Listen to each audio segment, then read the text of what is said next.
আসসালামু আলাইকুম, সবাই কেমন আছেন? আশা করি ভালো আছেন। আজকে আমি আমার কবুতরের জন্য কাঠ দিয়ে একটি খাবারের পাত্র বানিয়েছি। আজকে ফার্স্ট দিলাম পাত্রে খাবার। মাশাআল্লাহ, খুব সুন্দর করে খাবার খাচ্ছে। এতদিন আমি কবুতরকে ছাদে খাওয়াতাম, আজকে থেকে লফটের ভিতরেই খাবার দেব, এই ভেবে এই খাবারের পাত্রটা তৈরি করা।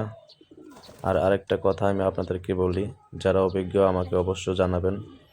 আমি এখানে রেসার কবুতর, গোল্লা কবুতর, গিরিবাজ কবুতর একসাথে লালন পালন করতেছি। এর থেকে কোনো সমস্যা হবে কি না বা কিভাবে করলে ভালো হয়, যদি আমাকে একটু জানাতেন তাহলে খুব ভালো হতো। আর আমার অবশ্যই একটা ইচ্ছা আছে যে আমি রেসারগুলোকে খাঁচায় পালবো বাচ্চা নেওয়ার জন্য, আর গিরিবাজ গোল্লা ছেড়ে রাখবো। এটা কেমন হয় অবশ্যই আপনারা জানাবেন। আর সবাই ভালো থাকবেন, আমার জন্য দোয়া করবেন। আর আরেকটা কথা, আমার একটা কবুতর ছিল আপনার রেসার মাদি, কিনে আনছিলাম। আনার পর প্রথম 3টা পর রেখে 7টা করে পর কেটে দিয়েছিলাম। এই অবস্থায় সপ্তাহখানিক ছিল। কালকে হঠাৎ করে কবুতরটা উড়ে চলে যায় 3টা পর নিয়ে। কিভাবে সম্ভব আমি জানি না। কালকে চলে যায় সকাল 11টার দিকে।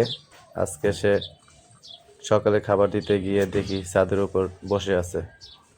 তারপর খোপের গেট খুলে দিলাম, খুলে দেওয়ার পর ভিতরে গিয়ে পানি খেলো।